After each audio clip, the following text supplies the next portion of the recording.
Hey y'all, I'm going to talk today about keeping warm. Keeping warm. It's getting cold up here in higher elevation. I know a lot of you are in your minivans, your SUVs, your ProMasters, your Transients. That's what this channel really is all about. This is where I center my talk all about the van life. I'm Minivan Lee, and I've been in my minivan for 6 years, and I love it. So I've had to revisit for me personally how to stay warm. Now, I did do a series on surviving if there's a disaster, a collapse, financial collapse. But I did find this article, and I'll just share it with you. It's from the Washington Post. It's called What One Motel Tells Us About Survival in Post-Disaster America. This article talks about post-Hurricane Ian, or Ian, however you want to pronounce that. Well, there's families living in this motel now. A year later, they still have not gotten any help from FEMA. The money that's allotted for that, they haven't heard from them at all. And I think we can also attest to whether help is going to come and how quickly with Hurricane Katrina. Those people were left without any help for a very long time. Same here. When you have a disaster, and I talk about a financial collapse, but seriously, I keep mentioning, some of you people say, oh my gosh, you're fear-mongering. Well, if that's your opinion, that's fine. But there are disasters that do happen. And people, there's hurricanes, there's tornadoes, there's flooding, where people are left homeless for a very long time. Now, there's one family, it's like 5 or 6 people in this family, and this couple who own the El Rancho Motel, they're letting them stay there for barely anything, along with a whole bunch of other people. They just don't want to push them out into the street. And this one family, the Lopez family, they're just in one room. They're like in 200 square feet or less, and they're just in a one room. But at least they said they're not in a tent anymore. So this can happen. This is why I'm letting y'all know that don't think that everything's just hunky-dory all the time. You know, the shit can go down, and then you're left without any home. Well, you can start working on your car. Even if it's a sedan, you can start working on it, because guess what? It makes a nice shelter. I've made my minivan a nice shelter, and a lot of people do SUVs. They do with what they have. So I tell you to plan ahead. So, and then I read one more article, and it was basically about the one thing that is becoming the hardest, the top thing that's becoming the hardest to afford in America, and that's housing. It goes beyond food or anything. The new average of an apartment, of renting, is $2,500. Now, you don't have to be a genius to realize that a lot of seniors are priced out of living in a regular apartment. And even if you're in a home, in an apartment that is low income, and the government's helping you, I've heard stories that they're kicking a lot of people out of there so they can renovate them and then rent them as regular income. So I don't think anybody is totally safe. I'm not trying to scare you. What I'm trying to do is prepare you. Okay, so let's talk about keeping warm, because all over the country, it's going to start really getting cold. And where I'm at, it already is. So here are the ways that I want you to prepare to keep warm. If you're already out there, or you've just been pushed out, or you think, wow, I can't even afford in my home, I can't even afford, the heating oil for my home. Well, if you are forced into your home, let's get started with this series. And I'm not just talking about a disaster of, global proportions. I'm talking about if you can't afford housing, this is your financial collapse. You're collapsing individually. Okay, so keeping warm. Number one of keeping warm all over the country. And I'm going to kind of talk about back east and in the Southwest. Well, number one thing is, if you can, and you do think that you're pushed out of your home, and it's wintertime, guess what? You might want to come to the Southwest. Come to Arizona, New Mexico, Arizona. I don't recommend California. They're going through so much right now. Oh, I did read an article, just a real side note. Next April, they're going to start implementing the mansion tax in California. They're going to, anything $5 million or higher, if you're going to sell it, they're going to take a decent percentage out of your sales, the person who's selling it. So right now, a lot of mansion owners, 5 million and up, they're putting their mansions on the market. Can you believe that? And in some cases, it's a real bargain. They just want to get rid of them because they don't want to pay all this tax because they think that they may be selling it down the road. They're getting rid of them. So everybody's having problems, the rich and the poor and blah, blah, blah. Okay, so moving is a big deal. Getting to where it's going to be easier for you. Well, you know, even in Tucson, southern Arizona, the Southwest, in southern Arizona, it still gets pretty cold. But during the day, it kind of warms up. So let's talk about the second thing is clothes. You've got to have warm clothes. Now, today it's cool. I'm in my van. But earlier, I had this. This is a 32 degrees shirt. Okay? But earlier I had on a nice hoodie. I have like 3 hoodies, 3 major hoodies. Very nice. Now, some people say, oh, you want to layer your clothes. Well, maybe, but you know, I really don't like to, only because I'm uncomfortable. If I have a hoodie on, maybe I want to have a little t-shirt on underneath, but if I've got layers on, it's not comfortable for me. I just feel like it's all too bulky. You know, I'm bulked up. And then, and I've got my Santa Cruz. Yeah. Sometimes I get hoodies out where I'm at. This is my newest one from the Grand Canyon. And then I've got a couple more Grand Canyons. Next is, I use Climate Right. I get these from Walmart. They're fleece outfits. Wonderful. This is fleece. They have 3 different degrees. One is cold, one is, I don't know, extra cold, and one is really cold. Yeah. But yeah, so they're sets. You have to buy them separately. But fleece pants, and I've got like 3 sets of these. I did look at the Walmart where I'm at, and they were out already because it's getting cold here. Now I also have these are like pajama bottoms that I can wear early in the morning when I first get up. If I don't know what I want to wear yet, I'll just throw these on. And I did get some fleece lined or sort of Sherpa lined socks. I found them at a Goodwill, really cheap. So I found them. You want to have warm clothes and have enough with you because you don't want to wear the same thing every day. They can get dirty, but you want to have at least maybe 3 sets of fleece and, you know, some clothes. You want to stay warm. Now, jackets. I'm just talking about clothes right at the second. I've got 3 different sets of jackets, 3 levels of staying warm or cool. This I bought when I first got to where I'm at because, and it's kind of light. I ordered it from Amazon. It's just a light jacket because I never knew. It was getting towards summer, but I never knew it was kind of getting cold and warm at the same time. One day it would be warm, one day it would be cool. So I could wear a shirt, but if I wanted to go somewhere, and it's a really nice jacket. And it's lightweight. I don't mind carrying it. I don't use it as much, especially now, so I keep it in a little baggie. You know I love my baggies. Next, I love this jacket. I got this at, I don't even know, it's probably not even available anymore, but it's a really nice. It's fleece, very light, very smart. You want to make sure, if it's going to be really cold, you want to make sure that air can't come through here. And let me try this on for you, okay?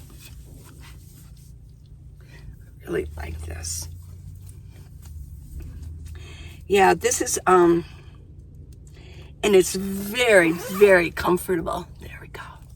Now, I've also, let me just mention, I got the neck gaiters. I've got 2 of them on because it's chilly.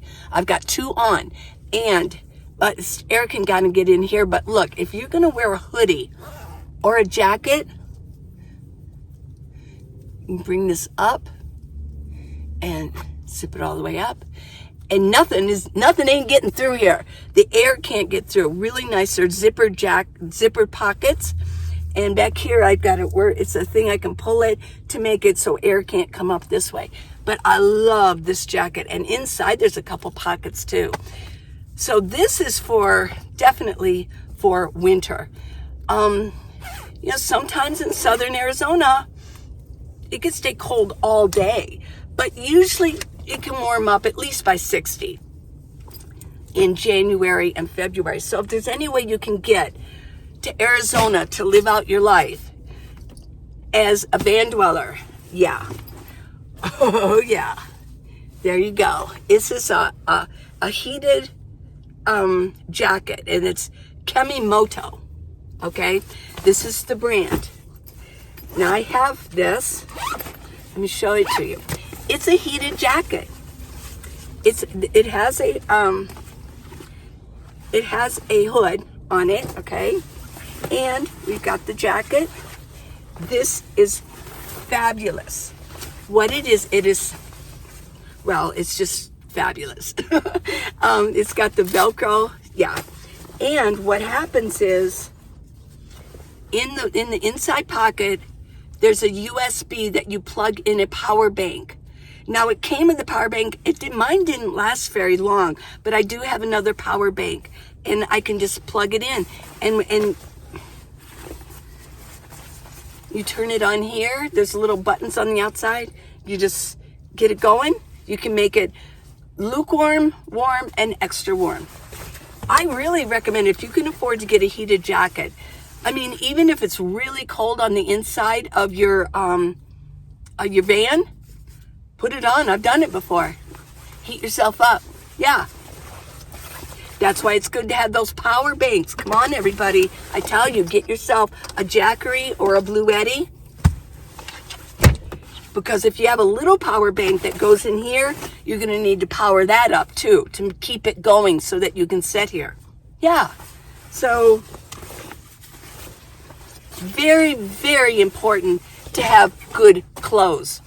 See, I've got my note here. What else? Oh, yeah. At night, if you're, especially, and I'm going to talk about if you're on the East Coast. Let's say you can't move. Your children, your grandchildren are there. You don't want to move, so you're going to be there. I do believe you can still do it, but I'll let me explain now. I've got 3 blankets I use. I've got 2 wool blankets and a Sherpa blanket. I've been in, the coldest I've been in is 17 degrees when I was in Ohio. So I do have a minus 25 sleeping bag here. And I crawled inside of that. You want to get yourself a nice 25, at least minus 25. Here's how it works. The minus 25 would be Fahrenheit. It means that you won't die at minus 25. You might not be comfortable, but who's at minus 25? Well, unless you're in Alaska or in the Arctic, okay? But get a minus 25 because you're going to be nice and cozy. Don't just get it, well, it wouldn't go below 7 or 20 degrees, so I'll just get a 20 degree one. No, they're rated so you don't die, not for comfort. So if I'm in my minus 25, I am very comfortable in it, okay? So that's how that works. So when you're in bed at night, get in bed. If it's starting to get really cold, even on the East Coast, get in bed and get your blankets up and put on a movie and watch a movie inside of your van or your SUV, wherever you're sleeping. In the morning, here's what I'm going to suggest. Now, if you have bed needs, you're going to have to build a frame, and yeah, because you gotta have good knees to be on a no build out. But I've mentioned that before. I can talk about it later. So in the morning, when it really was cold the other day, what I did was I just hopped out real quickly, turned on my car, turned on my engine, waited about 3 minutes, warm it up, then I turn on the heater. Full blast, just full blast it. But here's the thing. And then I got back in bed and let it warm up a little bit. About 5 minutes later, I jumped out and turned it off. Now my cabin here is nice and toasty. But here's the thing. Don't go beyond 5 or 10 minutes. Don't do it because carbon monoxide could come in. It's just the way it is. I've did some research on that. Don't go beyond that. You don't want to hurt yourself. You don't want to be sucking in carbon monoxide. The way I was told is carbon from your exhaust can get under your car and kind of seep up, and you need oxygen. So 5 or 10 minutes. But you've got it warmed up so you can get dressed. Then you can go ahead and make your coffee, right? And that's going to help heat it up too. Put on your jackets, whatever you need, drink your coffee, check the internet, whatever, and just relax and drink your coffee. So that's what I suggest. And also make sure don't turn on your car if you have a lot of snow, because the snow could be blocking your exhaust and it's going to come back into your car. So these are safeguards for yourself. Okay, now what you can also do is get yourself a Mr. Buddy heater, Mr. Heater. But get the small one. Don't get a big one unless you have a big rig. But get a smaller one. It takes those little green cans. Be careful with it. Just make sure you don't have to open your window, maybe just about that much, because your window's like this. So that whole strip is enough. That's enough. And turn it on for a little bit and warm yourself up that way too. I got rid of mine. I just didn't like it, and I was tired of carrying it around, so I don't really need it. That's the way I felt. But get one if you need that, especially if you're on the East Coast. Okay, so now let's move on to the day. Staying warm during the day, especially on the East Coast. Because in the Southwest, it might warm up a little bit, but this goes for everybody. What you can do to stay warm during the day, if you don't want to make your coffee here, why not drive to McDonald's? If you're a senior citizen, they have senior coffee. You could sit in there, take your laptop, take your phones in there. McDonald's has a lot of plugs, unlike some of the other fast food places. Just go sit there for a little bit. There's a lot of people, a lot of nomads that actually do that. They go to McDonald's and they sit there and they drink coffee. It's nice and toasty and warm in there. Sit in there for like an hour. Another thing too is go to the gym. Get going to the gym. Get your Planet Fitness membership. Get to the gym. Work out. It's going to warm up your body. But think about this. They also have showers, a nice hot shower. Warm your body up. And if you are, well, sometimes you can actually lose the lounge. They don't check. If you just want to use the lounge area, they don't always check. Oh, she's not a black card. But if you want to get a black card, you can go in there and say, I've seen people, nomads, van dwellers, that sit there for 2-3 hours. There's a little plug there. They're plugging in their phones. They're on the internet. They're just relaxing. And guess what? It's going to be warm in there. And they have Wi-Fi. Woo! Yeah. What about a family restaurant? Get to know where you're at and go to a family restaurant and sit there and just have coffee. Maybe order a little something. I know you don't have to go wild with it. Maybe get some toast and coffee or a little egg. Just get an egg if you're on a very low budget. Okay. Those are just ideas of where to go. Oh, the library. Then you go to the library. You can sit back in your van, just park in the sun. The sun, even in the winter, sometimes the sun will really beat down on your van and kind of warm it up, beat down on your vehicle. But yeah, these are options of what you can do during the day. How fun to go to the library, right? And if you're traveling with other people, you can meet people in there. Yeah. Look at a magazine, get on your internet, or take your own laptop in. Yeah. Now, I also know that there are really good diesel heaters. I don't like to mess with real fancy stuff, but there's some people that say, yeah, they put, even in a minivan, I remember this one Canadian YouTuber, he had a minivan for a long time, but he had a diesel heater put it in. It was wonderful, and it was very safe and very cheap. So those are nice, but that's not my cup of tea. What I'm addressing for you is that I know a lot of my audience, you are watching me from your homes, but there's a lot of people that are learning how to do this, that you've had to get out of your home, your dwelling, your residence, and you had to do it quickly. Well, my job, and I'm going to be talking more about it, is keeping it simple, and helping you to organize your life, that it's okay to live in a minivan. I mean, I stay clean. I have, everything is clean. I have a clean life. I have a good life, and everything is organized, and it's kind of fun. So you can do this without just throwing a whole bunch of billions of things in your car and not having room to move around. Organize yourself. We'll talk about that too. So yeah, and then if you had a regular build-out van, a bigger van like an Econoline or a high top, something like that, I mean, you can just use a regular heater. You'll probably have you'll need a lot of solar on the top of your roof. You can just use a regular heater. And I have heard of some of the smaller vehicle van dwellers that they use a little ceramic heater that they plug in. I've not found that I actually need all of that. I do it with my clothes. I do it with my blankets. I'm in the sun. I'm in the right area of the country to do this. And I just need to, and I go to the gym in the morning. I make my own coffee and I go to the gym and I get my body heat going. So there's a real plus to get to the gym. So this is my advice for staying in your van in the winter and staying warm. Y'all can do this. Circumstances happen. Or maybe you just want to do it. Come on out.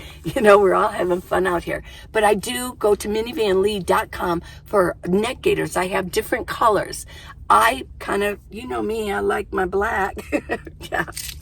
And I do have jewelry on there. I have exercise videos, and I do have my book, How to Live in a Minivan, The Minivan Lee Way, and it's got all this information in there. So until next time, everybody, I'm going to say goodbye. I love you. Please subscribe and give me a thumbs up. Oh, of course. Until next time, stay warm, everybody. Winter is about to pounce on us. Oh, yeah. Bye, everybody.